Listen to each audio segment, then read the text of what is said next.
bagaimana menulis. Bagaimana menulis itu ternyata ketika salah satu pembicara yang pernah kita ajak sharing juga, ketika kita mintain untuk sharing tentang ini, ternyata beliau nggak menguasai juga. Nah, akhirnya kemarin kita kontak Mas Andri untuk kita sharing terkait dengan perjurnalan ini. Kalau kemarin kan bagaimana menulisnya, kalau sekarang ini lebih kepada manajemen data tata kelola jurnalnya. Mungkin itu prolog dari saya sekaligus perkenalan rekan-rekan dan juga tim dari Mas Andri. Mungkin nanti sifatnya gimana nih, ngalir aja ya, mungkin dari Mas Andri atau rekannya ada materi yang akan di-sharing. Kemudian Bapak Ibu juga nanti rekan-rekan yang S3 di sini juga bisa menyampaikan pertanyaan terkait dengan apa yang di-share dari Mas Andri dan rekannya. Nanti kita mungkin lebih mengalir aja untuk diskusinya. Dan di sini mungkin saya diminta memandu, nanti sekilas saya coba membuat catatan singkat untuk nanti hasil diskusinya gimana. Tekatan kira-kira dari saya, mungkin langsung aja ya. Ada mau tambahan lagi? Cukup. Kopinya belum dapat. Sudah semua ya. Yang mohon maaf nih, mungkin yang tidak join offline tidak dapat kopi. Yang di sini alhamdulillah semuanya sudah dapat, udah habis juga nih. Ada satu yang sudah habis. Oke. Oke, mungkin langsung saja untuk menyingkat waktu dan semoga nanti berjalan lebih efektif dan sesuai dengan harapan kita semuanya. Waktu dan tempat saya persilakan kepada Mas Andri Kesmawan. Monggo.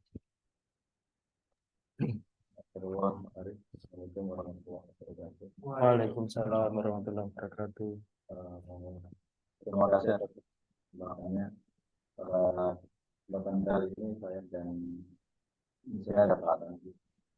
Kalau bisa bilang Pak Andri dengan saya sudah bersahabat cukup lama dari 2015 atau 2016 awal. Sama-sama kelola jurnal, sama-sama bingung waktu itu kelola jurnal. Akhirnya sekarang sudah menemukan jalannya masing-masing. Untuk saya sendiri, ya saat ini sibuknya kelola jurnal. Kalau Bapak itu kan ini sibuknya kuliah jurnal. Kalau saya mengelola, jadi mengelola ya mulai cari naskah, memproses, mendistribusikan sampai menerbitkan apa namanya jurnal artikel. Sementara Pak Tanjil, beliau di ini ya Universitas Muhammadiyah Sidoarjo. Jadi kalau di SDI itu sebenarnya saya menyiapkan Pak Tanjil ini sebagai orang yang memahami ketika penerbitan etika pengelolaan jurnal. Nah, jadi saat ini beliau sangat menguasai tentang itu, perkembangan jurnal-jurnal yang cloning itu, jurnal yang mana membedakan antara yang jurnal asli dengan yang jurnal enggak, jurnal hijack. Bisa menurut penerapan beliau bisa pas lah kalau ini cloning, kalau ini hijack. Nah, langsung saja saya serahkan sepenuhnya ke Pak Kapolri untuk menyampaikan apa namanya materi yang akan disampaikan. Ini nanti materinya saya share ke Pak Arif. Oh ya, siap. Monggo Pak Arif.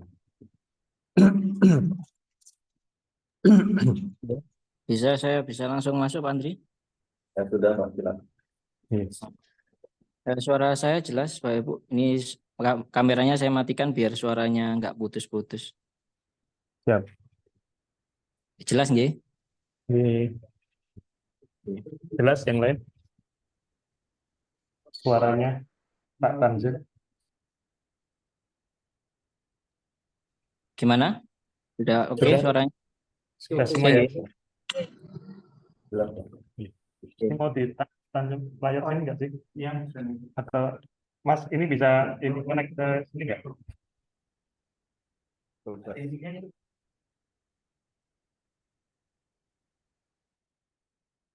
Kan ke layar dulu ya, Mas. Oh, besar. Itu benar-benar. Oh, belum nyalain.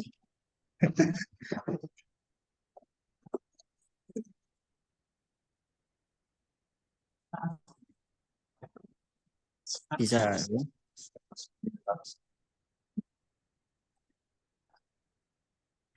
Kita bisa. Oke, soundnya itu sebentar. Ini bisa ini enggak ya? Audio setting. Ya. Speakernya ke Samsung ya. Oh, ini ya.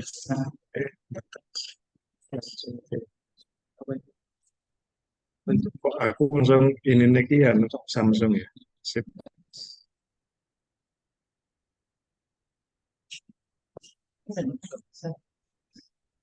Apa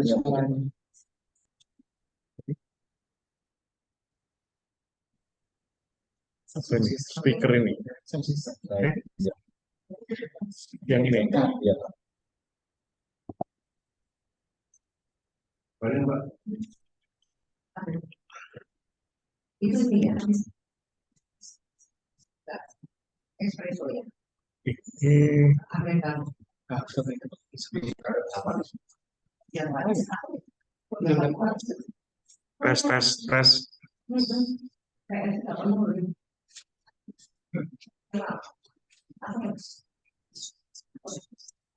Di sini ada, tapi juga.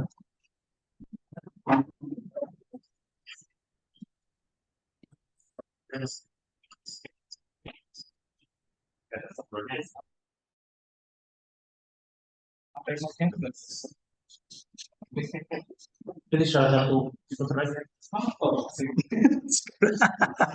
Ya, warung Padang kan touchscreen. Apanya nggak suaranya.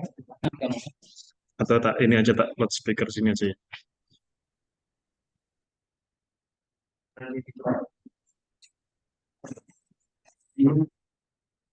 Tes.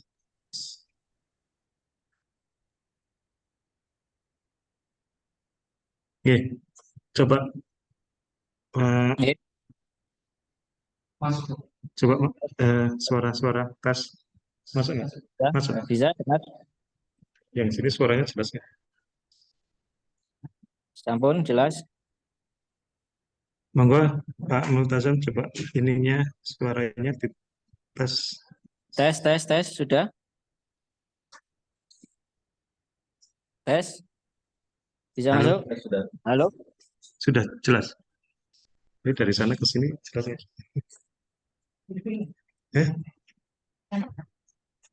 Nah ini coba. Mas, ini kalau suaranya kan nggak keluar ya?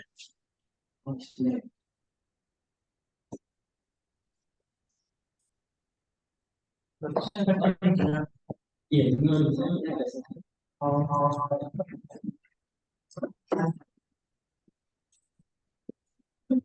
Ini pakai yang Samsung HD itu atau mana?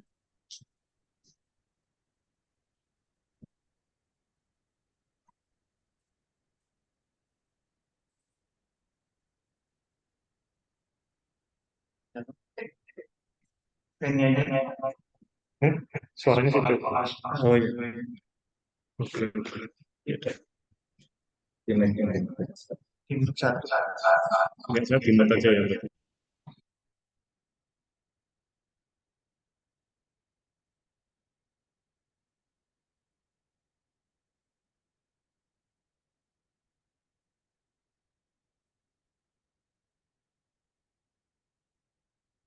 Oke. Sudah bisa dimulai?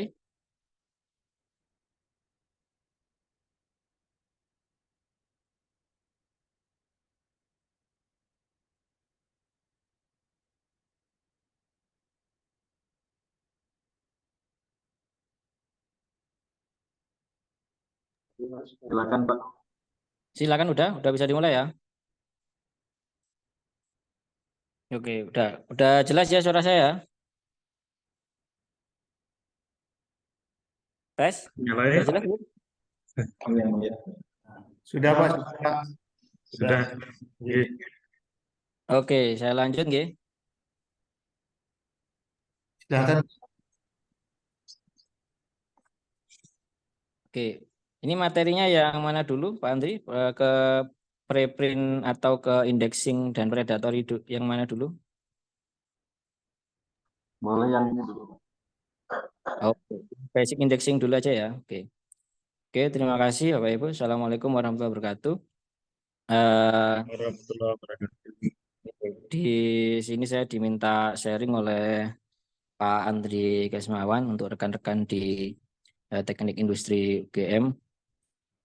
Jadi apa yang hendak kami sharingkan ini merupakan informasi basic untuk memahami apa yang dimaksud dengan lembaga indeksasi dan bagaimana cara mengidentifikasi jurnal ilmiah yang tanda kutip asli. Oke, sebelum kita memasuki pemaparan selanjutnya dari saya, kita perlu memahami sejenak, mengetahui, merefleksikan diri dulu terkait dengan fungsi dari jurnal ilmiah. Jadi jurnal ilmiah itu tentunya adalah poinnya cuma satu, adalah lokasi untuk ilmu pengetahuan yang terverifikasi. Maka saya mencantumkan 2 ayat itu yang saya kira merepresentasikan dari bahwa memverifikasi informasi itu kewajiban dari semua manusia. Maka di sini ada 7 jenis database jurnal ilmiah yang sekiranya saat ini dalam ekosistem publikasi ilmiah yang perlu kita ketahui, manakah yang benar-benar suatu bentuk lembaga indeksasi yang memverifikasi dari ilmu pengetahuan. Nah, sekarang kita mulai yang pertama dari jurnal title base. Next-nya, Pak. Oke. Sebelum kita masuk ke jurnal title base, ada yang namanya misleading matrix, Bapak Ibu ya. Jadi lembaga indeksasi itu sekarang sudah merupakan suatu bentuk entitas bisnis. Itu sudah jamak ya, jamak diketahui. Lembaga indeksasi itu kan awal mula pertama itu dari indeks Medicus di abad ke-18-19, kemudian berubah menjadi impact factor list seperti itu, kemudian baru Scopus muncul di era 1980-1990-an.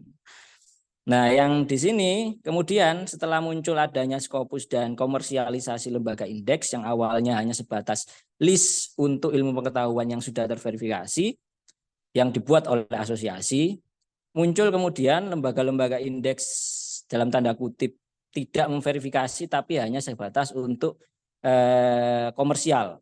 Jadi kalau mau terindeks di sana dan kemudian mendapatkan impact factor, maka membayar sekian. Nah, ini termasuk misleading metric yang melakukan praktek seperti itu. Maka jika Bapak Ibu kemudian menemukan ada jurnal-jurnal yang tercantumi dari indexing ini, kemungkinannya itu ada 2, bahwa yang pengolah jurnalnya itu memang sengaja untuk mencantumkan itu agar penulis terdistract dan penulis itu tertipu menganggap bahwa itu impact factor yang selama ini diinginkan oleh lembaganya, atau memang pengelola jurnalnya itu tidak tahu kalau yang dia cantumkan adalah misleading metric. Ya, jadi kemungkinannya ada 2. Kalau kemungkinan yang pertama berarti si pengelola jurnal memang sengaja sehingga yang bersangkutan adalah jurnal predatory. Meskipun aslinya sebetulnya misal yang bersangkutan jurnalnya terindeks Scopus, tapi karena memang sengaja mencantumkan yang misleading metric, ya bisa jadi memang mereka adalah predatory. Ya, maka kita perlu memperhatikan jurnal-jurnal yang mencantumkan misleading metric. Jika kita submit ke DOAJ pun sekarang, jika mencantumkan misleading metric, maka akan di-reject pada desevaluasi DOAJ. Karena DOAJ tidak menghendaki adanya misleading metric pada jurnal yang ada di DOAJ. Next. Misleading metric ini listnya sebetulnya sama dibuat oleh pustakawan. Ya. Di pengelolaan jurnal ilmiah itu sebetulnya para guardiannya atau penjaganya itu rata-rata semua pustakawan. DOAJ itu inisiatornya adalah pustakawan. Scopus, Index Medicus itu list yang bibliografik database yang dimulai oleh pustakawan. Jeffrey Bell adalah pustakawan juga, karena dianggap makanya profesi pustakawan itu adalah guardian of knowledge. Di sini Bell itu membuat list list-list yang seperti ini ya. Kalau listnya itu indeksasi itu menggunakan kriteria ini, salah satu kriteria ini ya, bisa jadi dia tidak terlalu peduli terhadap apa yang memiliki impact atau tidak jurnal itu, memiliki manfaat atau tidak, karena metrik itu setidaknya untuk melihat ini memiliki manfaat atau tidak.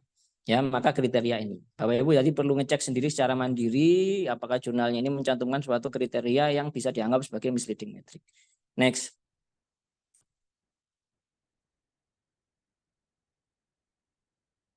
Nah, sekarang beranjak ke jurnal title based. Ada beberapa indexing itu yang hanya mencantumkan nama jurnalnya.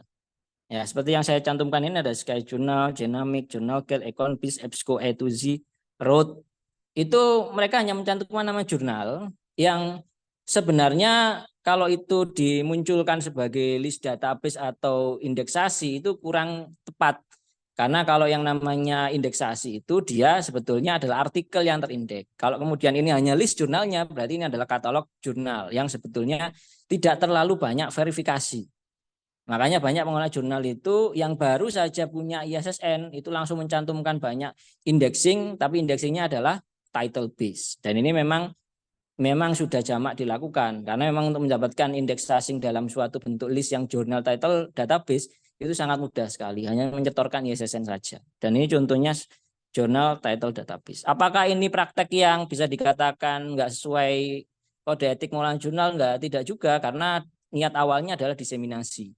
Ya, kecuali kalau memang tadi yang memunculkan impact factor atau metrik, itu kan berarti ada suatu bentuk misleading bahwa yang jurnal ini seolah-olah jurnal yang kredibel padahal ternyata bukan. Kalau yang ini kan sekedar hanya untuk diseminasi informasi bahwa kami memiliki jurnal ini, itu saja. Jadi tidak ada masalah jika mencantumkan jurnal title database.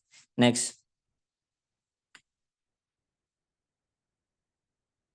Ada juga bibliographic database. Nah, yang seperti ini yang sebetulnya dikatakan ideal untuk sebagai lembaga indeksasi karena artikelnya terindeks masuk dalam database tersebut. Sehingga diseminasi daripada artikel yang terbit di jurnal itu maksimal.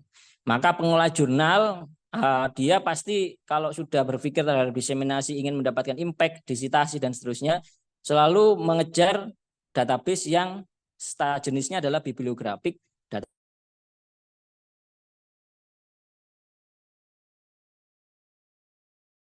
database. Ya, contoh yang di sini ya berarti ya di Scopus itu plus metrik. Jadi ada bibliographic database plus metrik. OpenAIRE, Muraref dan seterusnya. Mereka memiliki kriteria verifikasi masing-masing.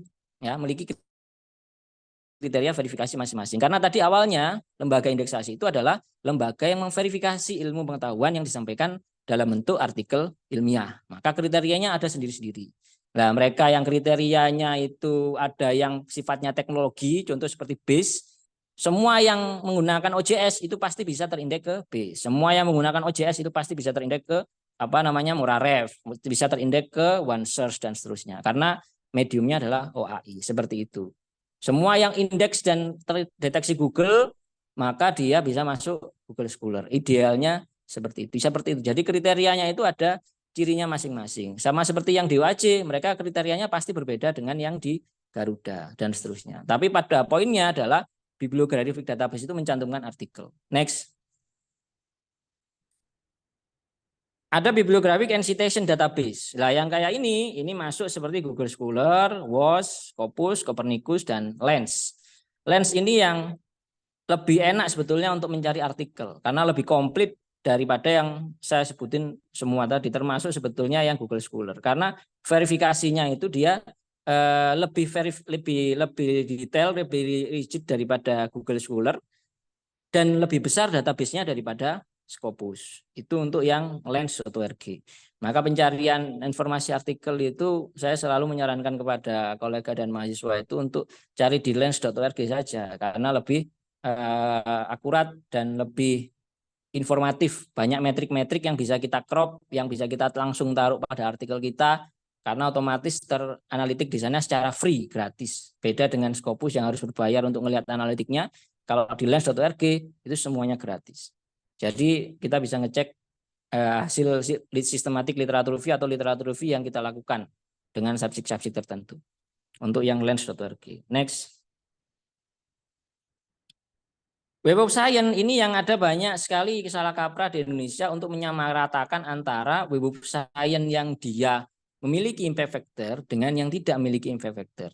Menganggap bahwa yang memiliki impact factor itu adalah core collection, padahal AHCI dan yang ESCI itu juga core collection, tapi tidak memiliki impact factor. Namun sekarang dimasukkan ke Journal Citation List, meskipun impact factornya nggak keluar. Karena yang punya impact factor itu sejatinya cuman SSCI, kemudian SCIE, kemudian apalagi yang SCIE yang tanpa expander, tapi sekarang sudah nggak ada. Jadi yang dua atas itu SSCI sama SCIE itu yang sebetulnya yang dicari, yang betul-betul jurnal punya impact factor itu yang dicari yang dua teratas itu. Sedangkan yang di bawah itu memang dia masuk ke dalam core collection tapi nggak memiliki impact factor. Namun sekarang sudah dimunculkan citation-nya karena citation dari yang selain dari dua yang punya impact factor tadi itu diperhitungkan agar jurnalnya bisa naik kelas ke SSCI atau SCIE. Contoh misalkan kita publish di Proceeding terindeks CPCI seperti Atlantis Press, kemudian seperti EDP Science, kemudian seperti yang lain-lain itu kan dia terindeks ke CPCI, Conference Proceeding Citation Index. Kita mensitasi artikel kita di situ. Artikel kita itu adalah jurnal yang dia jurnalnya terindeks ESCI, Emerging Source Citation Index. Nah, jurnal kita yang terindeks ESCI ini karena banyak citasi dari CPCI, semakin banyaknya akhirnya naik, dia menjadi statusnya menjadi SSCI. Jadi memang modelnya untuk kenaikan kasta dari yang ke ISCI ke SSCI ataupun ke SCIE itu melalui metode seperti itu, ya, hanya citasi di dalam lingkup database core collection WOS itu sendiri. Jadi WOS ini perlu dilihat dulu, apalagi sekarang ini WOS ini dia sangat ketat dalam hal melakukan reevaluasi. Beberapa kali kami menemui itu ada jurnal yang sebelumnya dia ada di list Clarivate Analytics, tapi berhubung ada komentar yang sifatnya negatif pada beberapa platform dan paling banyak dijadikan rujukan adalah skema QCR. Kalau di situ sudah ada komentar negatif, maka bisa dilihat tinggal ditunggu waktu saja, dia pasti akan delisting dari Web of Science maupun dari Scopus. Sekarang dulu kalau Web of Science yang list yang di ESCI itu ataupun di SSCI itu agak lama dia meremove-nya. Hanya mencantumkan list nama jurnalnya, tapi kemudian banyak yang dia predatory karena dilakukan jurnal clone atau dia hijacking dan seterusnya. Nah sekarang nggak lama di Scopus discontinue, maka nggak jangka waktu nggak lebih dari 1 tahun pasti di WOS-nya akan melakukan tulisannya re-evaluation atau under review lagi dia. Jadi perlu diperhatikan juga kalau ada komplain-komplain negatif yang ada di skema QCR atau platform-platform ekosistem publikasi yang lain yang bisa ada memasukkan komentar bagi jurnal seperti kayak di Pablon, seperti kayak di reviewer kredit, itu semua bisa masukkan komentar, itu komentar-komentar negatif pada jurnal yang di submit atau kita nggak puas pada jurnal tertentu. Next. Nah ini gambaran untuk Web of Science Core Collection, ya. Jadi yang punya impact factor itu dia ada SCI dan SCI. Kemudian yang impact factor data matrix source-nya itu ada ISCI, CPCI SSH, CPCIS dan AHCI. Baru ada yang core agak luar lagi yaitu BCI, yaitu Book Citation Index. Ini mudah sekali sebetulnya kalau BCI-kan buku, kalau ingin bukunya BCI itu biasanya ya tinggal submit memang ke WOS dari penerbit manapun, ya. Cuman di WOS-nya ada seleksi lagi, seleksinya itu bukan per series tapi per buku. Nah ini yang seleksinya agak lama memang, dan itu nggak ngelihat diversitas. Kalau buku BCI tinggal ngelihat ini penerbitnya penerbit yang world recognition atau enggak. Kalau dia world recognition ya mudah aja dia masuk ke BCI, baik X yang SSH. Di Indonesia masih jarang yang penerbit Indonesia, kayaknya belum ada yang dia sudah teridentifikasi sebagai penerbit yang mudah untuk terindeks di BCI. Next.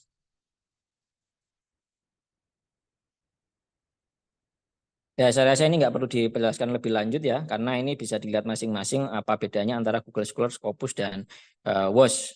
Bisa nanti dibaca di slide-nya aja. Next. Ya, ini tadi bahwa tidak semua itu punya IF. bahwa IF itu trademark dari Clarivate. Nah, ini yang harus dipahami ya.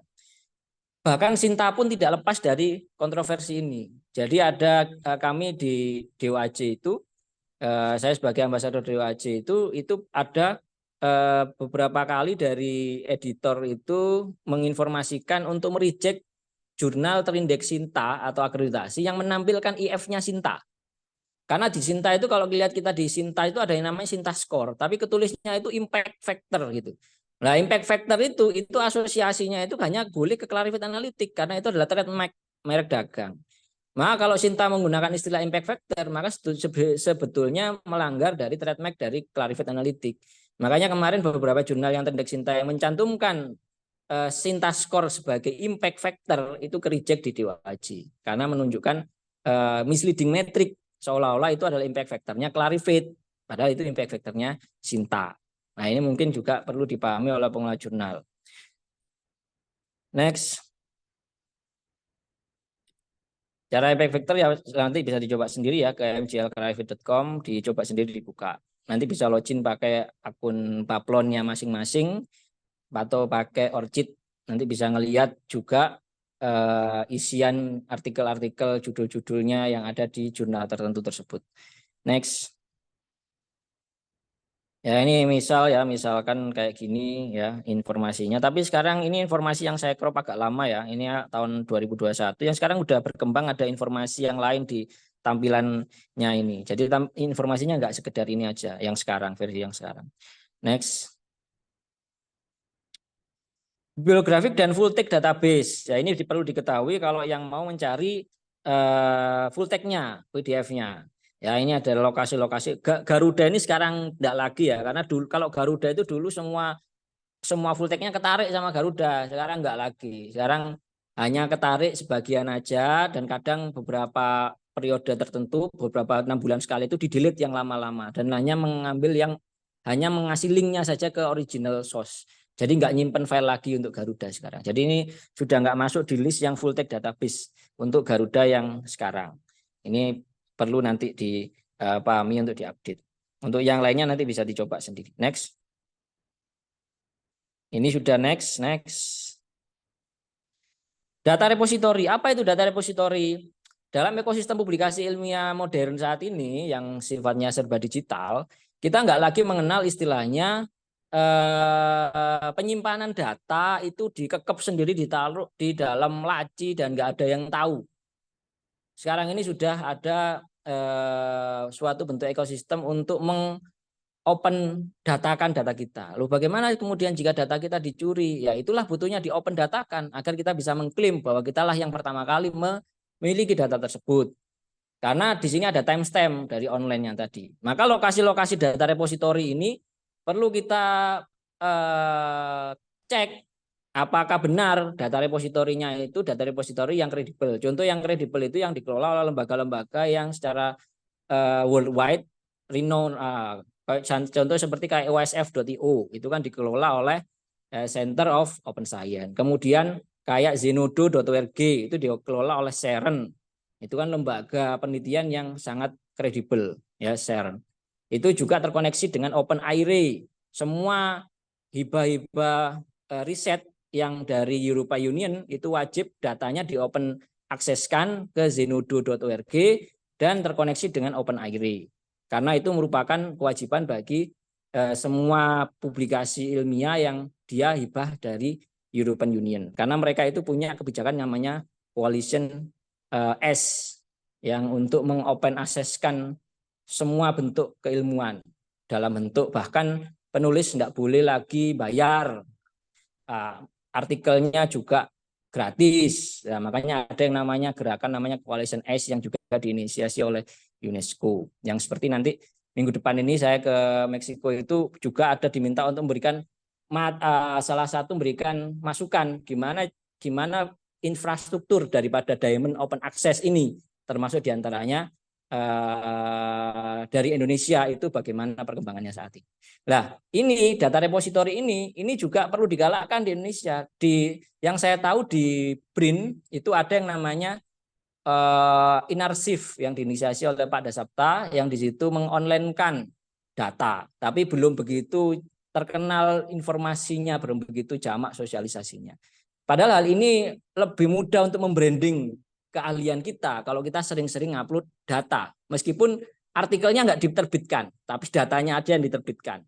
Ya, datanya diterbitkan, setiap nge-lab datanya di-online-kan, diterbitkan. Setiap nge-lab datanya di-online-kan. Itulah kemudian yang menjadikan Elsevier itu punya satu series, namanya itu Data in Brief. Bapak Ibu bisa cek, itu ada yang namanya jurnal Q1, Data in Brief. Tapi sebetulnya kalau menurut saya itu bukan jurnal. Kenapa? Karena itu hanya data yang kemudian dielaborasikan, dideskripsikan, dan dia nantinya itu diterbitkan di Elsevier. Ya, namanya Data in Brief. Bisa dicek gitu. Itu akal-akalannya Elsevier aja. Jadi kalau jenengan submit di jurnalnya Elsevier, nanti ditawari, datanya mau enggak diterbitkan ke Data in Brief, bayar berapa? $500. Padahal di situ nanti hanya sebatas deskripsi data. Nah, data repository yang ini gratis, naruh aja kita ngupload data gratis. Ya. Kemudian yang nextnya lagi, next. Nah, ada yang namanya preprint repository. Nah, ini yang tadi juga disinggung masalah preprint. Saya belum terbit, tapi kok tiba-tiba muncul preprintnya. Ya, ini makanya tadi itu ada tradisi sekarang di ekosistem publikasi itu bahwa yang namanya publikasi atau pengetahuan itu selayaknya untuk di-online-kan. Di-online-kan ya, bukan diterbitkan, tapi di-online-kan seketika itu juga. Bagaimana dengan status apakah itu sudah terbit atau belum? Terbit itu berarti adalah sudah diverifikasi melalui proses peer review. Diverifikasi oleh rekan sejawat. Makanya ada yang namanya istilah jurnal ilmiah. Nah, kalau kita di-online kan dalam bentuk preprint berarti belum diverifikasi. Berarti sebetulnya suatu bentuk artikel yang ada di preprint itu belum layak untuk disitasi. Nah, bagaimana kemudian kalau ada kita mau submit ke tempat lain, apakah nanti akan menjadi self plagiarism? Tidak. Bisa dicek, searching aja preprint policy atau prior publication policy Elsevier, preprint policy atau prior publication policy Taylor and Francis, Sage, Wiley, dan seterusnya. Itu mereka selalu mencantumkan di dalam policy-nya itu bahwa kami tidak menganggap preprint database, repository, thesis or dissertation itu sebagai publikasi. Sehingga ketika mereka cek ke dalam Turnitin, ketemu, oh kok ini merah-merah dari mana? Dari preprint. Oh dari mana ini? Dari repository. Mereka akan melakukan excluding. Nggak menganggap itu sebagai publikasi. Dengan catatan nama autornya sama. Kalau nama autornya berbeda, maka bisa dianggap sebagai plagiasi. Itulah kenapa lebih enak kalau kita ngupload duluan dalam bentuk preprint. Namun memang pengetahuan dari hal ini di pengelola jurnal di Indonesia itu masih kurang. Saya kebetulan di kampus saya itu di kepala perpustakaan itu kami membawai jurnal ilmiah. Satu-satunya di Indonesia perpustakaan yang membawai pengelola jurnal ilmiah ya di tempat kami itu. Karena saya pindah sebagai kepala perpustakaan, maka pengelolaan jurnalnya ngikut. Nah, di situ kami buat kebijakan namanya archive.umsida.acid. Jadi semua publikasi mahasiswa, baik itu undergraduate tesis maupun tesis, skripsi atau tesisnya, itu dia tidak close, tapi open dalam bentuk preprint. Open sudah, meskipun itu belum terbit. Nah ini dilematisnya, banyak kemudian dosen-dosen itu yang menghubungi kami. Pak, ini kami di-reject oleh jurnal X, karena ditemukan sama, sudah bisa kedetek Google. Kok itu nggak bisa terbit karena udah kedetek Google.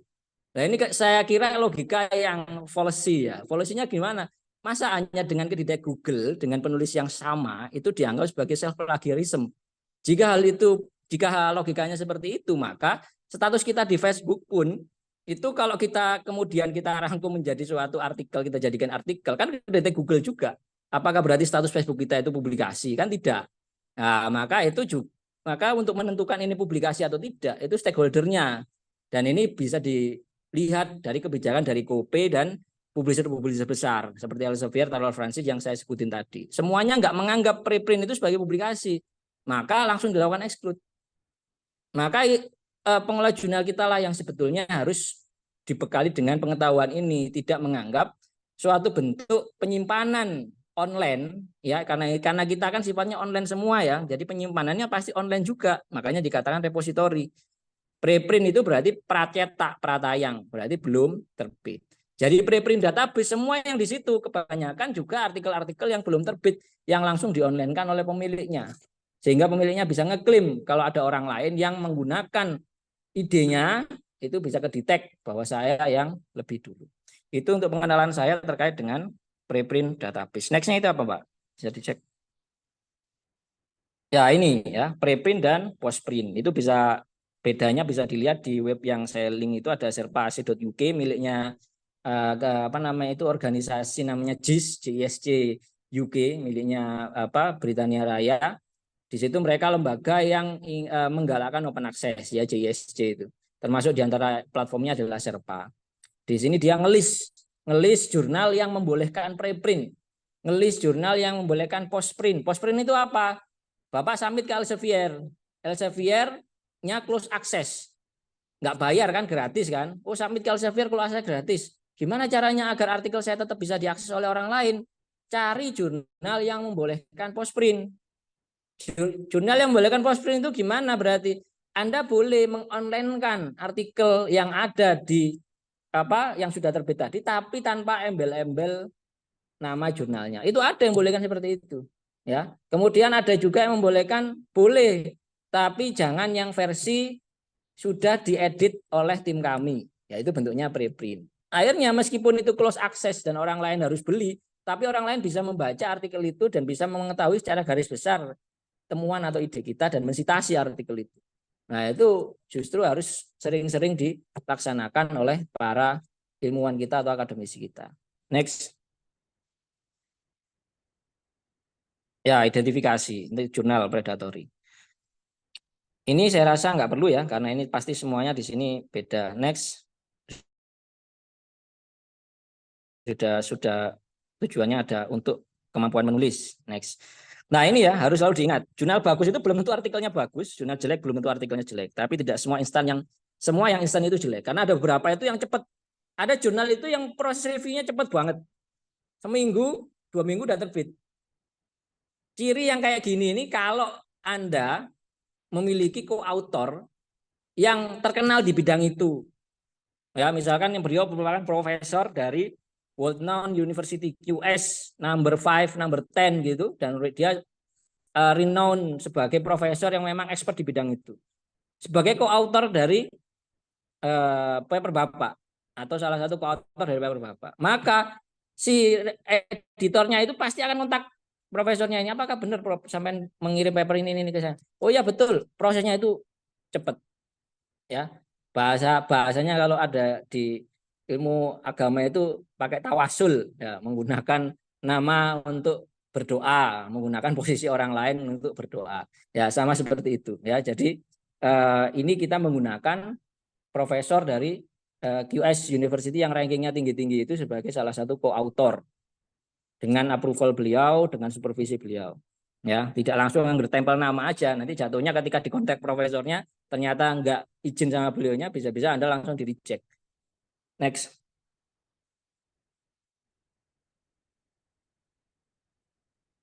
Ini enggak usah ini, next. Enggak usah bisa dibaca. Next. Ini. Ada istilah ini yang saya buat sendiri ya, Seven Heaven Publisher, karena melihat dari perilaku komentar maupun kritikus maupun discontinue list dari Scopus maupun WOS. Dan respon orang-orang kalau kita terbit di jurnal ini. Ya. Kalau kita terbit di Springer, Elsevier, TF, Sage, Emerald, Wiley, ada yang berani bilang jurnalnya predator? Kan enggak ada. Ya. Meskipun itu posisinya papernya itu sangat-sangat secara kualitas kok enggak layak ya disebut sebagai paper bagus. Tapi ini di Wiley, tapi ini di Sage, tapi ini di Emerald. Terbit situ buat kepangkatan pasti lolos. Enggak ada yang mungkin asesornya bilang ini di Wiley ini enggak direview ini, masa typo kayak gini bisa accepted. Nggak ada ceritanya. Pasti akan lolos-lolos saja. Kalau itu terbitnya di Wiley, Emerald, Sage, dalam hal ini Elsevier, Springer, apalagi Springer itu. Mau modelnya ada typo 100 kali pun, nah tetap aja Springer ya, tapi dia bagus. Nah, jadi kalau yang lainnya, ini asosiasi atau universitas ternama seperti kayak Harvard, Law Review, Harvard Business Review, MIT itu punya jurnal apa gitu, itu pasti akan dianggap sebagai publisher yang kredibel. Ya, jadi ini saya tulis sebagai Seven Heaven Publisher. Next. Nah, ini bisa nanti dicoba sendiri. Ada sekarang berkembang banyak sekarang ya, apalagi dengan berkembangnya artificial intelligence. Sekarang banyak mesin pencari jurnal tujuan ini yang otomatis. Seperti contohnya kayak coba di Skyspace. Itu dia sangat membantu sekali untuk mencari jurnal-jurnal tujuan pakai Skyspace. Next. Nah, ini saya membuat level-level ini ya. Karena banyaknya seringkali ada konsultasi dari rekan-rekan dan kemudian informasi dari kolega-kolega. Itu akhirnya saya menyimpulkan bahwa ada yang namanya high reputable, ada yang namanya low reputable, ada yang namanya predator jurnal, ada yang namanya fake jurnal. Fake jurnal ini pun ini terbagi menjadi beberapa ya. Sekarang ini juga banyak berkembang yang pakai clone. Ya. Jurnalnya itu kalau kita telusuri di scopus.com/source, kita lihat ciri-ciri yang dia itu berpotensi di clone adalah tidak ada versi online. Tidak ada versi online dari jurnalnya. Jadi kalau kita lihat di dalam scopus.com/source, itu klik link untuk ketujuan jurnalnya, itu nggak ada. Wah, ini jurnal yang kayak gini nih berpotensi kena clone. Kenapa? Karena dia terindeks Scopusnya bukan versi online-nya, tapi versi cetak. Ini khususnya jurnal-jurnal yang Tiongkok, Rusia, Korea, Jepang, itu perlu berhati-hati ngecek betul-betul apakah memang ini versi online-nya.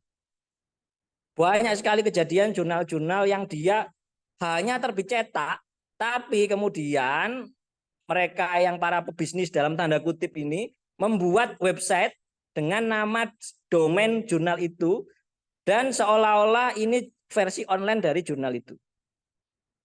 Ini bahkan sekelas Scopus pun itu hanya terkena manipulasi ini, tapi nggak lama. Banyak kejadian seperti jurnal talent. Pernah itu dulu ada ramai jurnal talent. Kemudian ada jurnal JSJU. Kemudian ada jurnal XYZ bla bla bla. Kemudian ada jurnal Palegio atau apa itu yang arkeologi tapi isinya akhirnya social science, hukum segala macam. Itu harus berhati-hati betul-betul ya. Itu jurnal clone ataukah memang itu versi online dari jurnal yang cetak tadi. Karena itu bisa jadi fake tadi. Selain yang clone itu ada tipe yang lain lagi.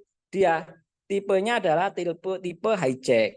Nah, tipe hijack ini dia mengambil alih website dari milik editor, sehingga yang mengoperasikan bukan editor aslinya, karena misalnya editor aslinya udah meninggal, kemudian nggak punya aksesnya, jurnalnya mati suri setahun gitu, itu tiba-tiba aktif lagi dengan banyak serinya, 1000 artikel, 500 artikel setahun. Wah, ini identifikasi bahwa itu adalah jurnal yang hijack.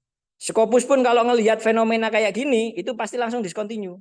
Makanya kita kalau ngelihat jurnal yang aman atau enggak, cek terbitan sebelumnya berapa? 50. Terbitan tahun ini berapa? 1000. Wah, itu tinggal aja, jangan sampai ke situ.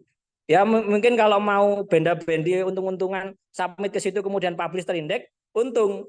Kemudian submit ke situ ternyata dia discontinue, ya Anda nggak untung. Apalagi kalau submit ke situ kemudian sudah terindeks dan dihapus sama Scopus. Wah, itu banyak kejadian seperti ini. Ya, sudah submit, publish, terindeks juga setahun, tahun depan dihapus database-nya. Oh, psikososial kemarin kena seperti ini, dihapus database-nya. Jurnal tes engineering bla bla bla itu juga dihapus database-nya karena dia jurnal clone. Jurnal apalagi ijaz itu juga dihapus database-nya. Ini malah sengketa, dua pengelola yang menganggap mengklaim bahwa ini memang jurnalnya. Ya, jadi perlu dipahami hal-hal seperti ini itu memang sering terjadi. Makanya yang paling aman itu ya Seven Heaven Publisher itu paling aman sudah. Ya, jurnal yang paling aman. Next.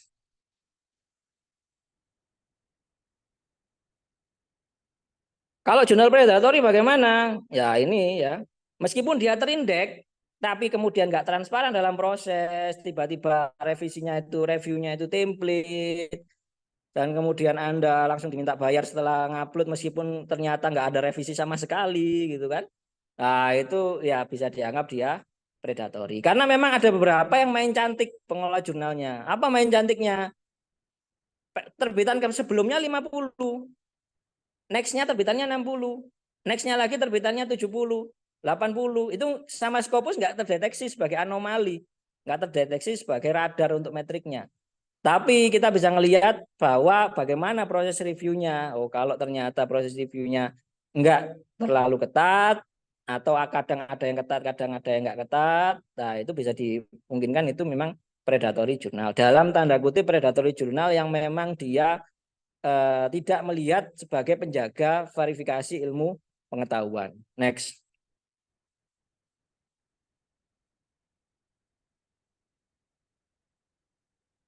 Maka saran saya ya tadi Anda ngelihat di scopus.com/source dan sambil mempertimbangkan ke Skimago tapi bukan ngelihat Q-nya. Q-nya tetap ngelihat ke scopus.com. Tapi melihat ke Skimago itu ngelihat komentar. Ada komentar review negatif enggak? Kalau dia reviewnya itu dia ternyata kosong gitu, ternyata nggak ada komentar, amanlah kita coba gitu. Tapi kalau kemudian komentarnya itu wah banyak, kami terbit ke sini setahun tapi nggak direspon, kami udah bayar tapi nggak terbit, kami kemudian submit bidang ini tapi kok yang lain bisa dicek, itu coba dibuka komentarnya itu Pak Andri bawah, bagian bawah. Ini kalau Natur pasti nggak ada komentar, dia kan punyanya Springer, siapa yang mau komentari Springer juga. Komentarnya bagaimana? Oh, kalau gini komentar normal.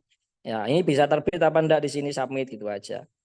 Nah, tapi kalau ada yang sampai komentar, kami pernah submit di sini, tapi kemudian udah bayar kok nggak pernah terbit. Kami submit di sini udah 5 tahun bidangnya ini ya. Itu hal seperti itu menjadi momok ya, komentar-komentar seperti itu. Maka cek dulu komentar-komentarnya. Ada komentar negatif apa enggak? Itu yang penting. Ya. Next.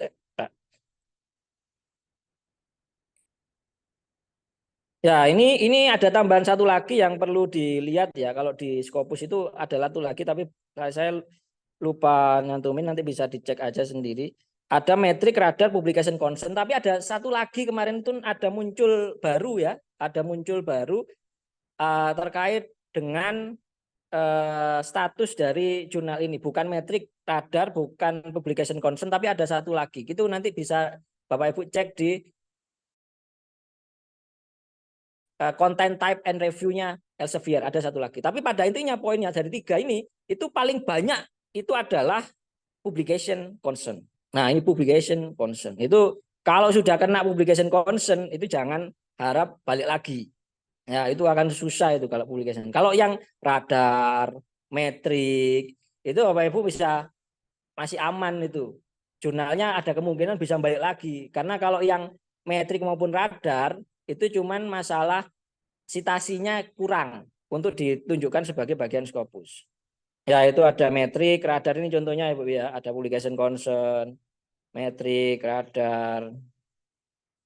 Ini yang paling banyak muncul 3. Tapi kemarin saya ngelihat itu continuous curation, ada muncul baru lagi itu, continuous curation. Ya, itu ada muncul baru lagi, ada continuous curation. Jadi seperti kayak jurnal ini masih diperdebatkan, nah, jurnal ini masih dipertanyakan, nah kayak gitu-gitu itu bahasanya continuous curation. Jadi ada status-status yang perlu Bapak Ibu perhatikan, dan itu untuk publication concern itu memang yang paling banyak. Itu biasanya ISSN yang print atau yang online beda Pak Andri. Mungkin bisa muncul yang print atau yang online. Nah, itu muncul itu. NA ini kan. Berarti masih memang dia masih di evaluasi lebih lanjut. Karena kalau dilihat dari publication concern-nya enggak kan itu 61, 35 kan normal-normal aja toh. Nah, enggak ada masalah sebetulnya. Tapi kita enggak tahu, mungkin aja ada laporan kan. Ya. Ya, jadi seperti itu Bapak Ibu ya. Bapak Ibu bisa ngecek ke Excel-nya langsung, cek mana jurnal yang sekiranya masih aman. Kalau saya paling mudah ngecek jurnal yang aman itu ngelihat dari rasio antara dokumen dan citasi.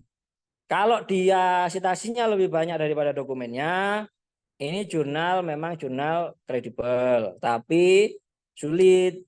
Tapi ada juga yang dokumennya lebih banyak dari citasinya. Nah, ini jurnal gampang masuk situ, tapi sulit dalam hal ini nanti masih terindeks apa enggak gitu. Ya, karena kalau dokumen lebih banyak daripada citasi, dimungkinkan dia kena metrik atau radar. Kalau dokumennya itu sangat jauh sekali dari citasi, ribuan, citasinya cuma seratusan, itu bisa kena publication concern. Kalau ternyata dalam satu terbitan itu skupnya nggak jelas, campur-campur. Ya ini Bapak Ibu yang ngeceknya lagi nih ya. Kalau sampai jurnal itu nggak terbitnya nggak sesuai IMN skupnya, pasti dia sudah publication concern. Terus nggak bisa, pasti publication concern itu nanti. Tinggal nunggu waktunya dia discontinue. Ya. Kemudian ada banyak autor Indonesia. Nah, itu juga sekarang menjadi ciri. Bukan jurnal Indonesia, tapi dia banyak autor Indonesia. Disebut juga sekarang. Ya. Kalau terlalu banyak autor Indonesia dalam satu waktu, wah itu bisa dimungkinkan ini lewat agen, bukan melalui natural process review. Ya, itu makanya perlu dicek juga autornya. Next, Pak.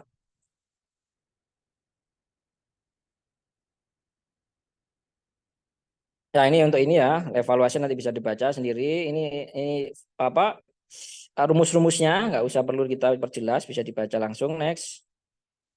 Ya ini contoh-contohnya. Next tadi udah ditunjukkan sama Pak Andri. Next. Radar ini bagaimana? Next aja. Ini contoh-contoh komentar. Next sudah selesai kayaknya. Udah cukup. Untuk yang ini cukup. Kalau ada pertanyaan silakan Pak.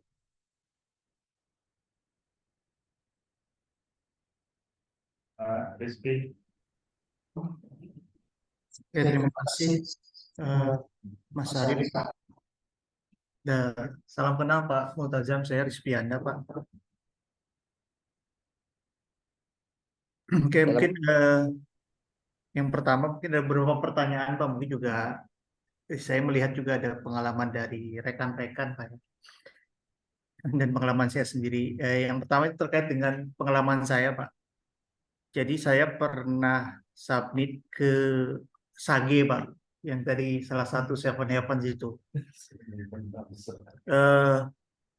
Kebetulan pembimbing saya juga pernah submit di situ ya, saya anggap aman lah.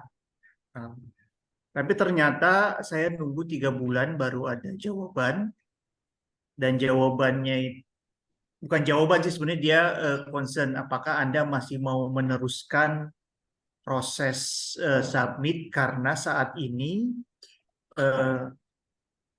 kami tidak memiliki impact factor. Nah setelah dicek ternyata dia itu pembimbing saya juga nyari kenapa ini muncul. Ternyata ada beberapa yang submit di tempat itu di retract ya, retract, dan ada catatan bahwa dia itu sedang diinvestigasi oleh SAGE karena dia itu menggunakan pihak ketiga untuk review. Padahal konsepnya peer review. Nah ini sebetulnya ya ini pengalaman saya. Nah apakah memang juga kita bisa mengidentifikasi di awal case seperti itu dibandingkan ketika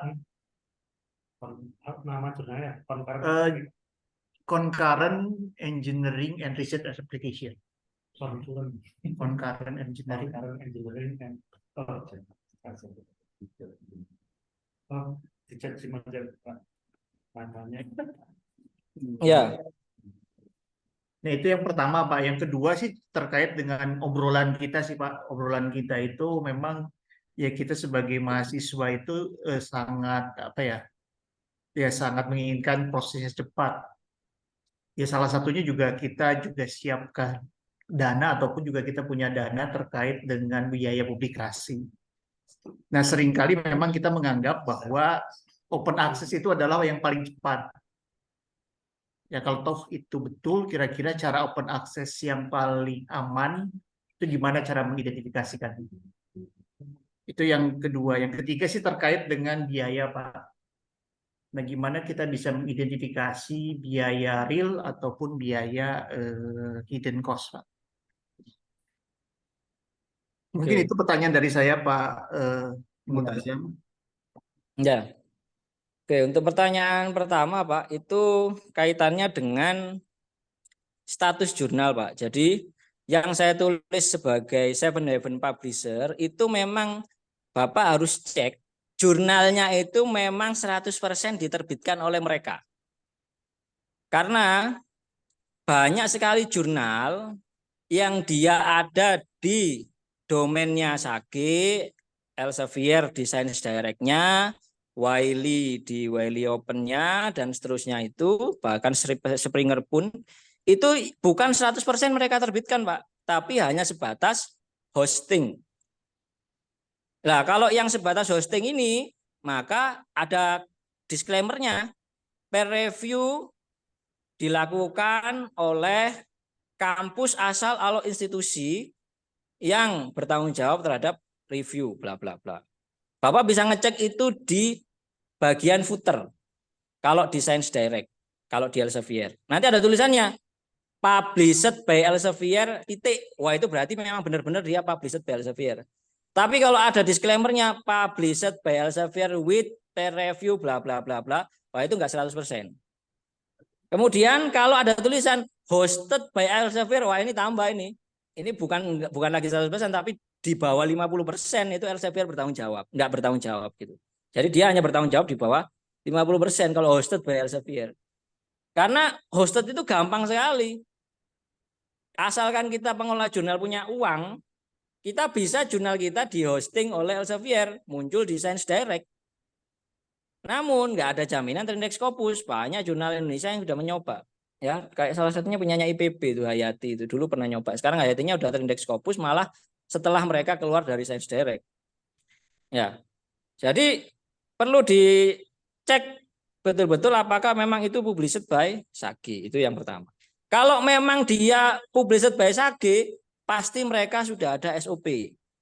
Bukti bahwa mereka menginformasikan kalau itu enggak ada impact factor, bukti bahwa di situ ada proses retraction, bukti bahwa itu ada proses identification, investigation dari jurnal, itu berarti telah mereka menerapkan kode etik publikasi yang baik. Karena setiap jurnal manapun enggak bisa lepas yang namanya ada kesalahan dari masalah plagiarisme, malpraktek, falsified data, ghost author, itu pasti ada aja, tinggal nanti ketahuannya kapan gitu kan, baru mereka melakukan retraction. Karena retraction itu bukan hal yang sebetulnya menjadi momok bagi si pengelola jurnal, malah justru retraction itu menjadi noda bagi penulis, karena dimanapun dia terbit tapi kalau dia kena retraction, ya itu munculnya di portofolio penulisnya yang jelek, bukan portofolio jurnalnya yang jelek. Karena jurnalnya sudah benar melaksanakan kode etik, melakukan retraction, corrigendum, erratum, maupun expression of concern kayak tadi Bapak sebutkan, nanti ada proses investigasi segala macam, itu salah satu bentuk expression of concern ya, dan itu memang sudah standar kode etik. Enaknya juga kalau yang tertulis 100% published by penerbitnya itu, dia ngeresponnya nggak akan lama. Mereka ada SOP ngerespon, jadi akhirnya cepat. Apalagi kalau sekelas yang jurnal penghasil uangnya publisher ya, kalau di Elsevier itu ada Helion sama Social Science Humanities Open itu. Kemudian ada, kalau di Sage ada Sage Open, kalau di Wiley ada lagi dia, saya lupa nama jurnalnya itu, yang dia memang jurnal penghasil uangnya itu multidisipliner. Itu responnya cepat banget.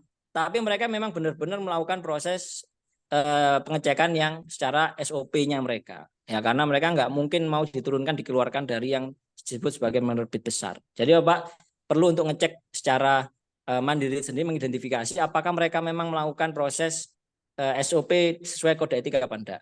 Kemudian yang kedua, masalah open access. Tidak melulu yang open access itu cepat, Pak. Ya, nggak melulu yang open access itu cepat. Karena tadi ini masalah SOP saja. Bapak pakai yang dia memang jurnal penerbit by Elsevier, peer review dilakukan tanggung jawab oleh Elsevier, peer review tanggung jawab langsung oleh Taylor Francis, itu mereka ada SOP. Anda nggak, saya pernah diminta untuk nge-review sama Kogen itu, saya lupa nge-review 3 minggu, padahal datanya 2 minggu, mereka udah reminder setelah 1 bulan saya nggak ngerespon, baru kemudian di-cut. Nah, lalu di situ dia sudah ada SOP dengan jelas. Maka sebenarnya bukan masalah open access atau close access. Bapak coba submit close access.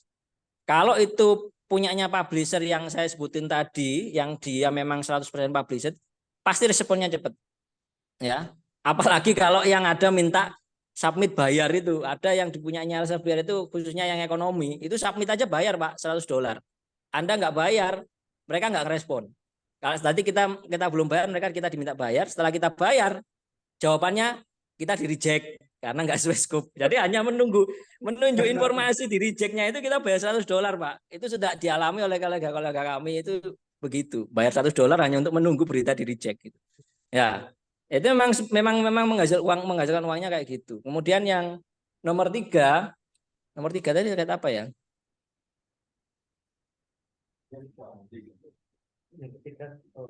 Saya juga lupa. Yang ada tadi. Biaya Pak, hidden cost Pak. Oh iya, Ya. hidden cost kalau di penerbit yang saya sampaikan tadi pasti sudah jelas Pak. Nggak ada hidden cost kalau yang penerbit yang saya sebutkan tadi. Tapi kalau Bapak ke penerbit yang lain, penerbit yang agak di bawahnya, ya dimungkinkan ada hidden cost. Kalau sudah sampai ada hidden cost Pak, itu ya sudah nggak bagus itu penerbitnya. Kalau sudah ada hidden cost. Karena kalau penerbit yang besar-besar yang kayak gitu nggak berani dia pakai hidden cost. Makanya langsung costnya dibesarin karena sudah nggak ada yang hidden lagi. Costnya yang sudah dibesarin mereka. Baru yang kecil-kecil itu $400, $600 itu ya perlu dicek ke polisinya juga. Ya, makanya kalau saran saya mau yang smooth-smooth aja. Kalau paper kita udah PD, paper yang memang baik. Karena sekarang kan kendalanya sekarang kan bukan lagi bahasa. Kan kita bisa menggunakan AI untuk memperbaiki bahasa, menggunakan DeepL untuk memperbaiki bahasa. Kendalanya sekarang bukan bahasa. Kendalanya adalah ide yang novel gitu aja sekarang. Itu aja sekarang yang dicari. Karena kalau bahasa sekarang nggak ada. Rejection karena bahasa sekarang sudah sangat menurun. Rejection itu yang ada nggak sesuai scope sama sudah terlalu umum. Ya itu aja yang sering sekali rejection. Jadi Bapak bisa nyoba aja. Kalau merasa papernya ini sudah proofread sudah bagus, langsung close access saja ke jurnal yang besar-besar itu Pak. Jangan nyoba yang jurnal yang sekiranya bisa menimbulkan keraguan ini hidden atau predator itu lebih baik dihindari. Eman papernya nanti. Ya, itu aja Pak. Terima kasih Pak Multazam. Jelas Pak. The speech. Cukup. Bu Yulia. Mas Apri. Kalau aku sih sebenarnya mau nanya yang tadi itu loh Pak Rizky.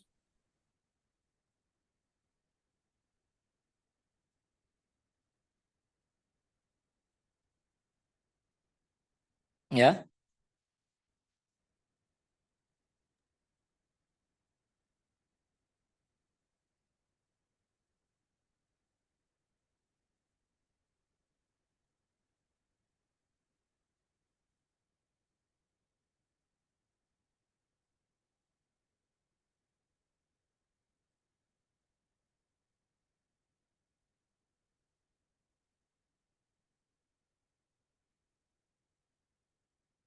Gimana Bapak Ibu, ada pertanyaan lain?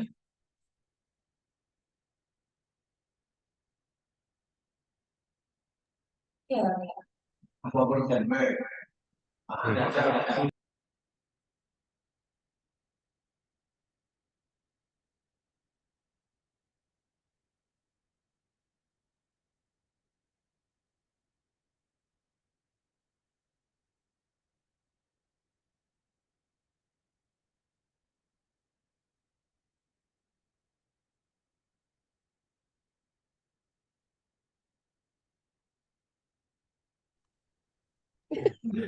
Bentar Pak. Udah terdengar?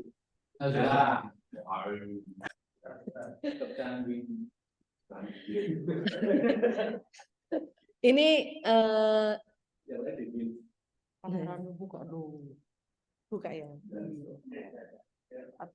Pak, saya kebetulan submit artikel ke conference.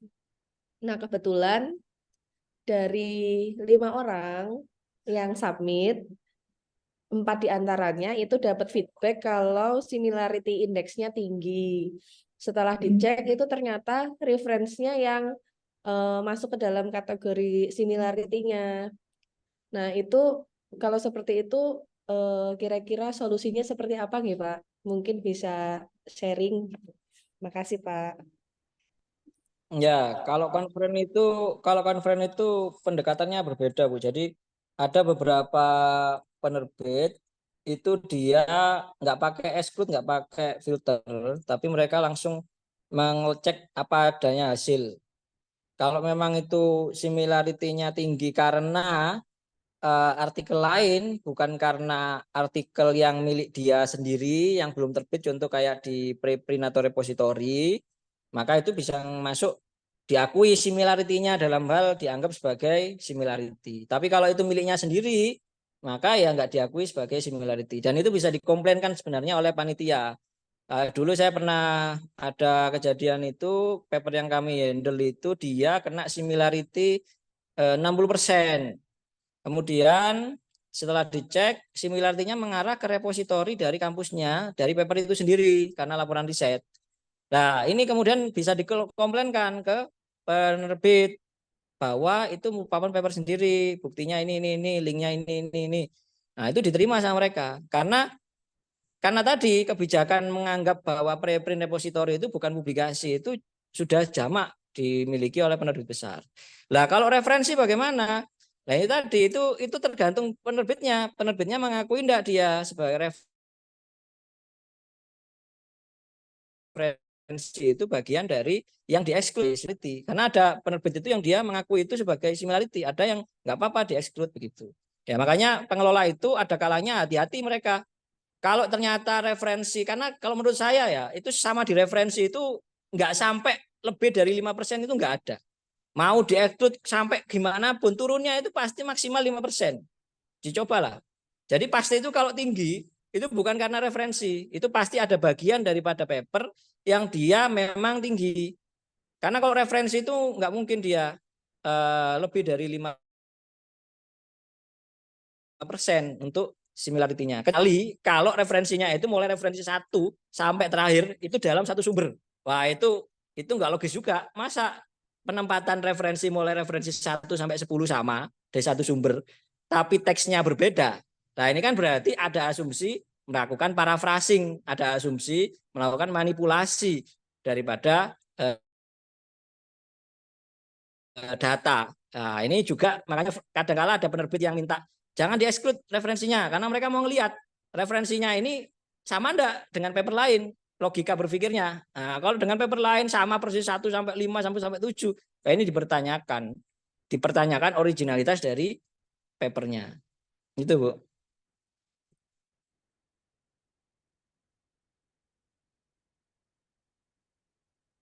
Gimana, Bu?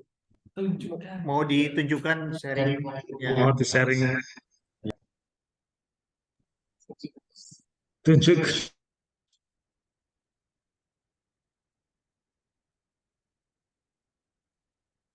Yang di sharing apa ini?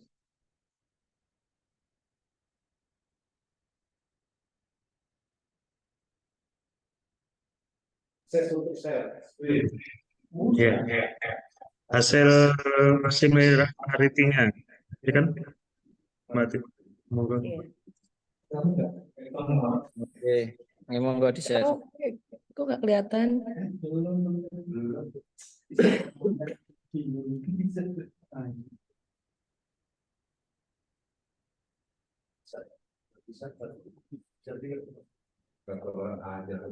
Iya ya, rempong.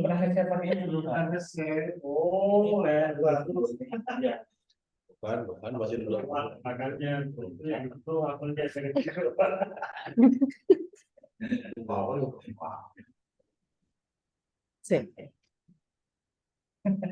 Grogi banget akhirnya.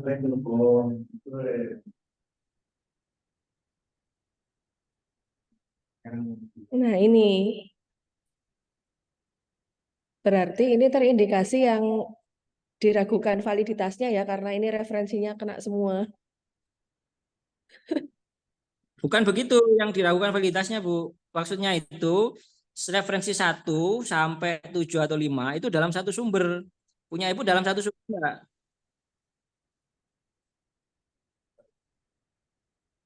Nah, itu kan bermacam-macam warnanya, Bu. Berarti kan enggak dalam satu sumber. Nah, Oh. jadi bukan yang dimaksud dalam satu sumber itu, bayangkan misalkan referensi 1 sampai 10 itu dalam sumber yang sama. Hmm. Nah, kan berarti otomatis loh ini cara berpikirnya kok sama dengan orang lain kan gitu. Heeh.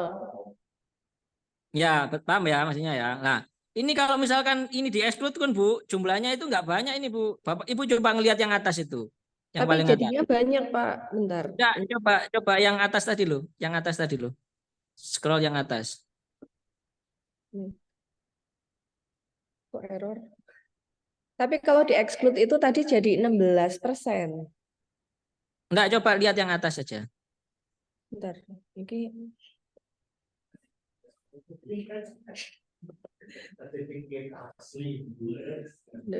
Duh, mana ini?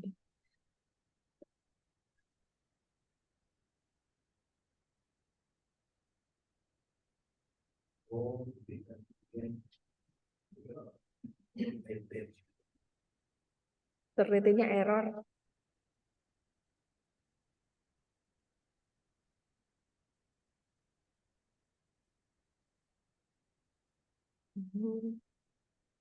Scroll ke bawah, Bu. Oh, jangan di-exclude dulu. Nah, kok enggak muncul. Tadi kan muncul banyak. Warnanya itu loh. Nah, tuh jangan di-exclude.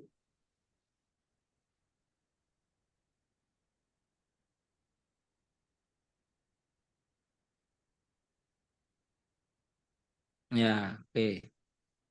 Coba.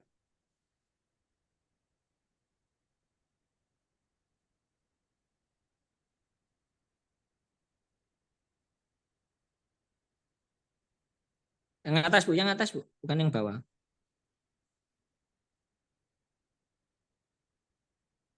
Terus.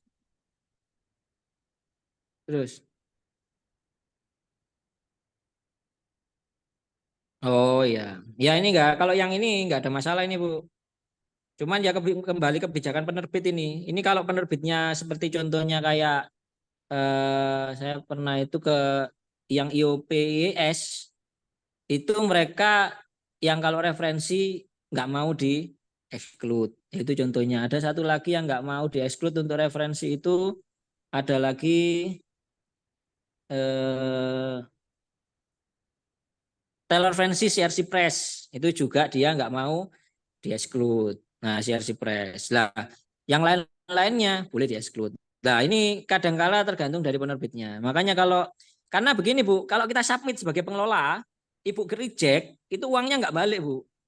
Karena Iya. Itu yang biayanya itu adalah 9,4 apanya 9,4 tuh? biaya pendaftarannya. Oh, mahal banget 9,4 juta. Iya. Conference apa Bu? Luarannya apa kok mahal banget? IEEE itu. Lah ya kok mahal banget 94 juta. Singapura. Oh, itu akomodasinya ta Bu? Iya.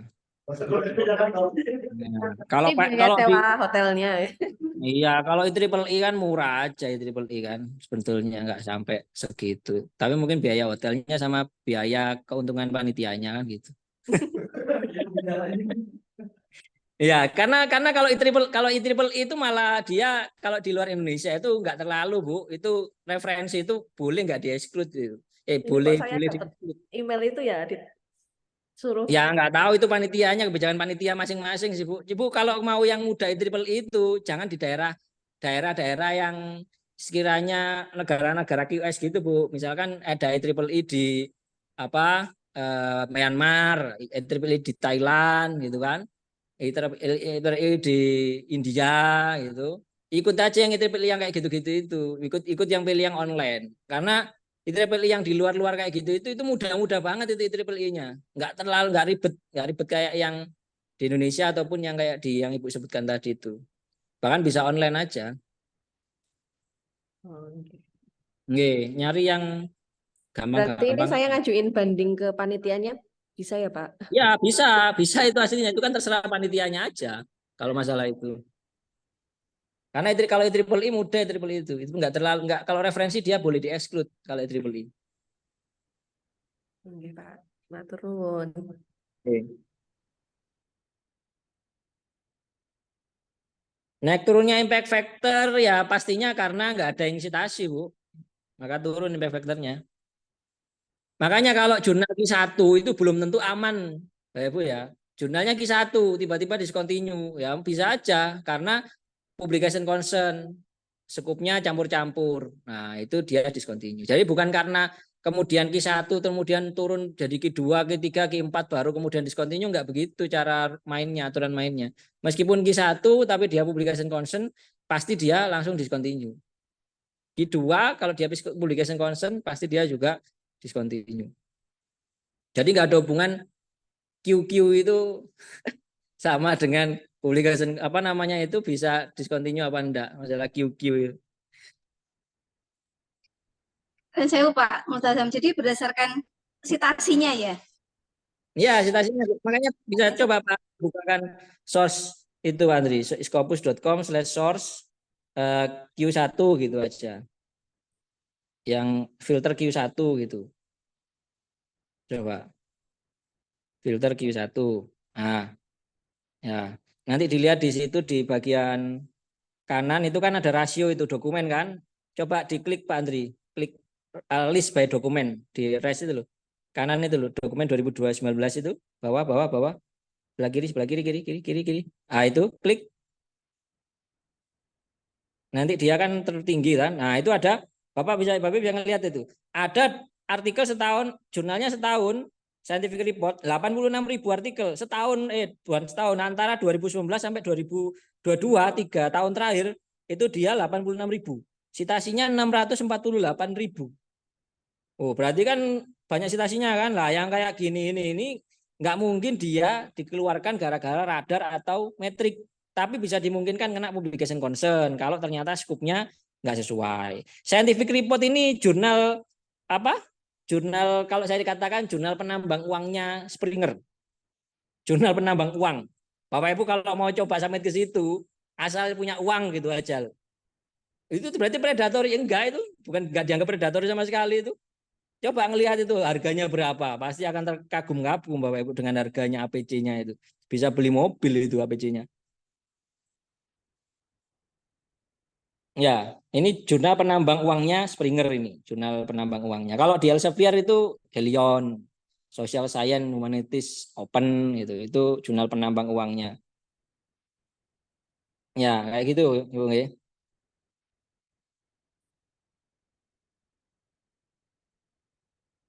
Itu yang punyanya MDPI sekarang udah menjadi suspek kan kalau di Indonesia.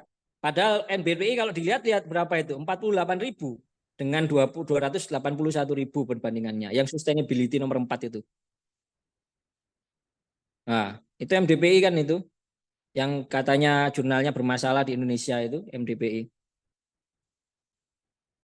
Tapi kalau dibandingkan dengan yang scientific report, wah kalah jauh dia. Tapi kenapa scientific report nggak dianggap predatory tapi yang ini dianggap predatory? Nah, kadang kan standarnya nggak satu, tapi standar tengah, standar ganda. Ya, gitu. Ya. Sampun, Bu, ada lagi? Bang Alis, tanya Bang Alis.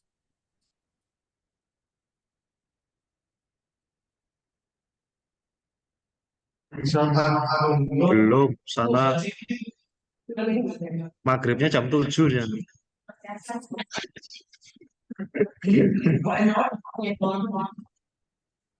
Ya, enggak. Pak Ustadz sebentar.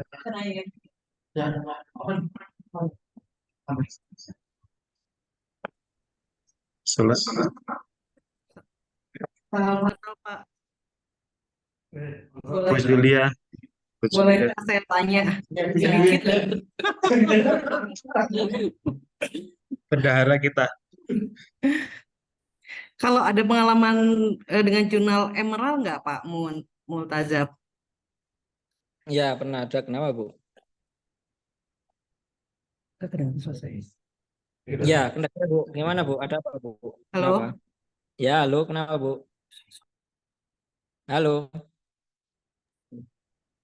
Halo, tes Ya. tes. Pak Multazam, ini Bu Zulia mau bertanya. Iya, sampun Pak, sudah kedengaran. Gimana, Pak? udah. Enggak. Halo. Monggo, monggo. Ya, sudah. Silakan, Bu, silakan. Ya.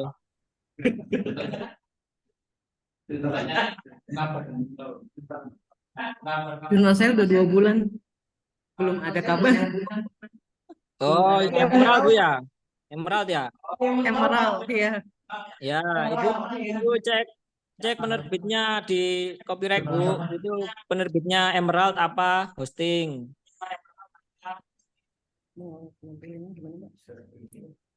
Ibu buka website Emeraldnya yang Ibu. Sebentar Pak. Ya, kemudian buka salah satu artikelnya. Saya share ya Pak. Nah ini belum Ya. Laptop. Buka salah satu artikelnya, Bu. Buka salah satu artikelnya. Bentar Pak. Saya mau share ini apa namanya statusnya.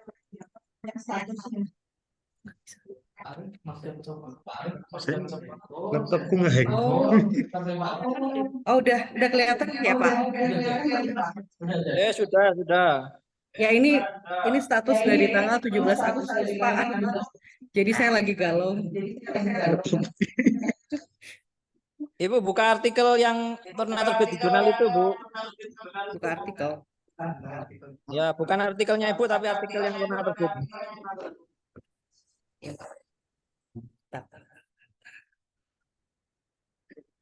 Ini nama jurnalnya yang ganti sih. Iya, jurnal agrobisnis.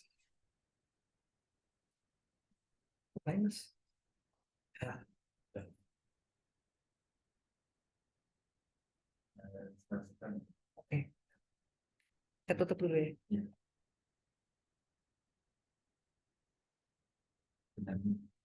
Saya. Ya itu Mas.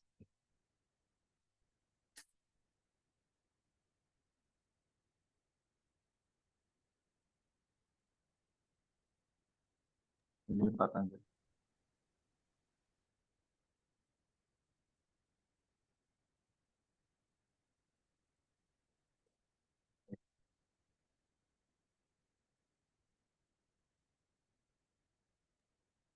Pak Tanjung.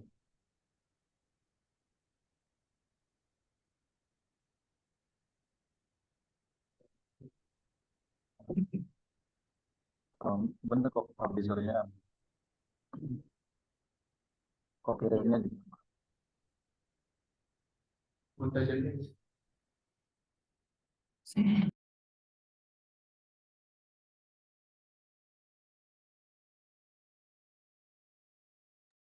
Coba dicek di about-nya dulu, Pak. Itu belum tentu juga itu.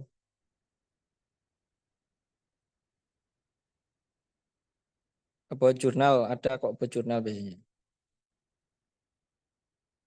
Kalau yang itu about Emerald itu, about jurnalnya. Di home pertama biasanya, di home pertama jurnalnya, profil awal jurnal. Saat nyari-nyari artikel tadi loh, Pak. Nah, itu yang di itu. Nah, ini. Nah, itu ada about-nya kan. About jurnal. Oh, yang under maintenance ya. Nah, itu harusnya bisa diklik itu yang about jurnal, kita bisa ngelihat dia kerjasamanya review sama siapa. Kalau ngelihat dari status submission Ibu tadi, itu punya Ibu belum diapa.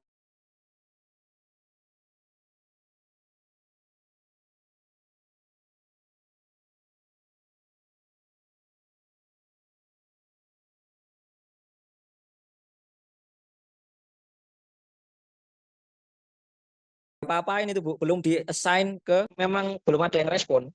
Hal sesuai dengan standar prosedur. Dapat respon apa-apa kan ya? Iya kan? Iya Bu? Halo? Tadi saya lihat kan Agustus kan ya, berarti harusnya September harusnya udah ada respon itu. Kalau Ibu sudah nggak sabar, Ibu withdraw saja, Bu. Nah, itu kan Ibu bisa lihat kan, itu kan ada GE-nya itu loh, Bu. GE-nya kan not assigned.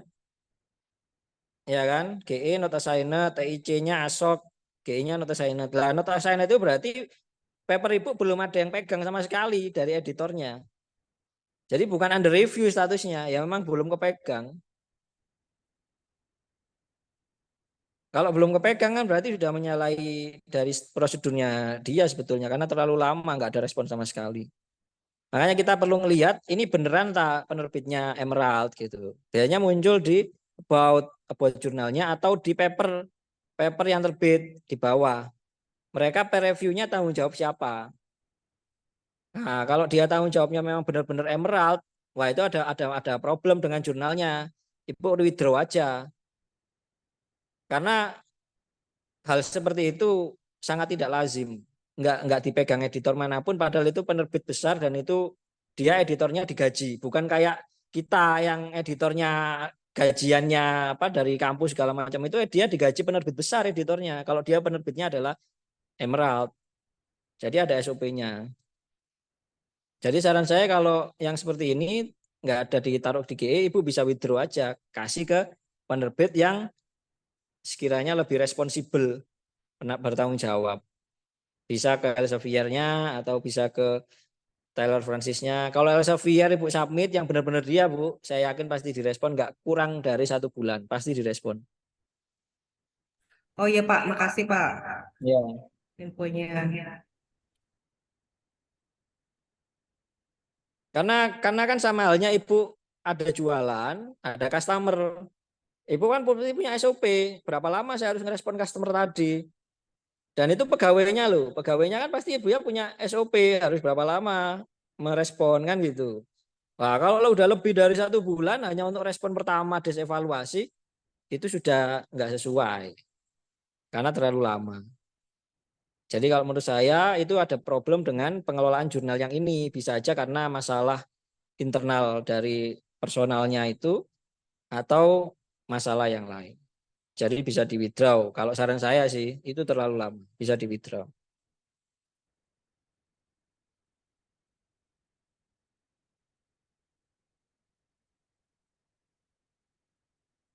Ada yang lain? Jurnalnya nggak teridentifikasi di Scopus ya Pak? Nggak ada Scopus.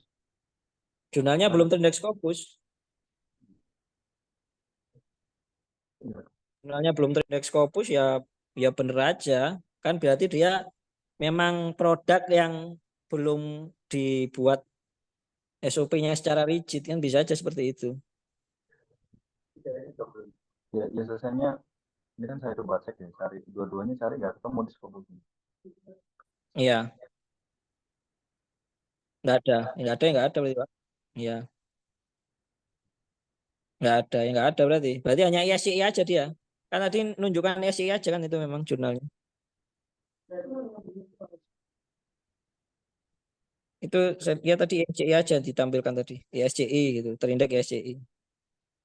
Yang mana? Ada tadi tulisan tadi ada terindeks ISCI sekilas ngelihat tadi. Di mana tampilan web jurnal kayaknya itu di bawah itu di bawahnya itu. Nah, itu enggak ada. Oh, enggak ada. Itu tulisan Emerald saya kira emerging Emerald. Ya, enggak ada berarti. Enggak ada, Pak. Berarti kalau memang enggak ada ini ya memang jurnalnya produk yang enggak begitu di kualitasnya dicek sama Emerald-nya, Bu. Ya enggak dia di withdraw aja, Bu. Ngapain ditunggu? Istimago. Iya. Ada yang lain lagi pertanyaannya? Baik, Bu. Istimago itu belum muncul Pak. Karena sebetulnya nggak muncul. Kalau di shot nggak muncul ya Skimago harusnya nggak muncul. Istimago ada nih Pak. Nah, kok iso di Skimago muncul di Scopus nggak muncul? Berarti ya di Scopus namanya aja Pak di searching. Dicoba di searching namanya Pak. Jangan ISSN-nya.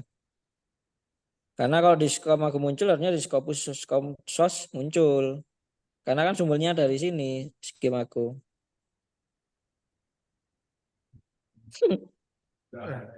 Lucu. Sosnya malah nggak ada.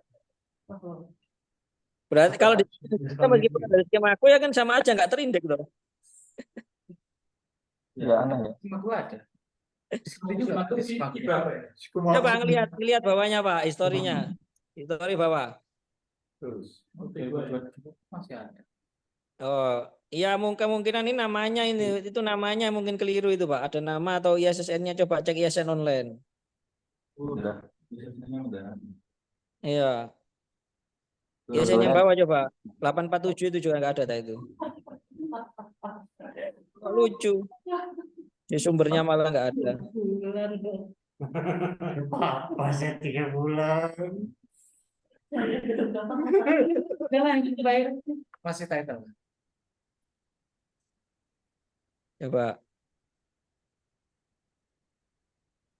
Nggak ada ya wes nggak ada. Gitu ya. Iya. Tapi satu ya. Kedua. Kedua. Tadi di Simbang masih ke satu. Iya, naik kedua, terus dia naik di 1. Tapi yang Scopus malah kalau ekonomi. Ya nanti bisa coba dicek di dalamnya aja, salah satu artikel di copy gitu loh di scopus.com. Nah, iya. artikelnya siapa nanti diklik. Ya di copy, muncul apa enggak di Scopus itu. Kalau memang nggak ada ya memang di delete berarti udah nggak ada. Nggak muncul di Scopus. Iya. Cari artikelnya apa, cari orangnya, klik, nah Ya coba di search aja itu artikelnya. artikel saya sama. Nah itu ada itu. Nah itu sumbernya dicek. Jurnal apa namanya di situ. Nah itu ada itu. Ah itu ada jurnalnya. Oh iya. Coba. Udah deg-degan lalu. Saya sekolah aja. Ya. Ada, tadi kok nggak ada. 74 Ya. Oh ini tinggi kayak gini ini ya berarti harusnya SOP-nya tinggi dia. Paling enggak berarti banyak yang submit itu Bu. Pak apa? Ya, belum 60 hari kan, tunggu 60 hari deh. Biasanya 9 bulan dulu. Lahir itu bisa 9 bulan. Bulan Maret itu 3 bulan revisi, terus nunggu lagi 3 bulan reject. Iya Ya Pak, makasih ya Pak infonya. revisi. Tapi memang Emerald ini lama kok Bu. Pernah saya itu ada temen itu yang dia tapi jurnalnya bukan jurnal published by Emerald tapi jurnal hosted by Emerald. Memang itu 6 bulan ada informasi revisi. Revisi, kemudian dia submit lagi 3 bulan kemudian ada informasi revisi. Setahun kemudian di reject Bu. Iya, padahal dia udah ngerevisi. Ternyata ada pergantian editor. Ada pergantian editor begitu. Editor yang baru menganggap itu artikelnya nggak layak gitu. Akhirnya di reject. Lalu masih respon lah. Kalau pada reject. Aduh, enggak. Ini ya. Bukan, disuruhnya yang free dulu, baru berbayar gitu. Berapa lagi Pak? Berbayar Itu pakai yang open access apa close access Bu itu Bu? akses Pak. Close access. Open. Open. Ya. Oh. Ya, sebenarnya mau close maupun open nggak ada masalah sih sebetulnya, nggak ada bedanya juga Bu. Menurut kamu itu open access memang apa ya? Close access. Jadi Seperti itu lama. beberapa apa sudah close access. Nah, kalau memang Ibu pengen yang cepet-cepet, ya jurnal penambang uang tadi itu Bu, itu pasti cepet responnya. Ibu kan punya uang. Daripada bayar pelu. Oh ya, sudah segini 17 juta. SPP-nya doang di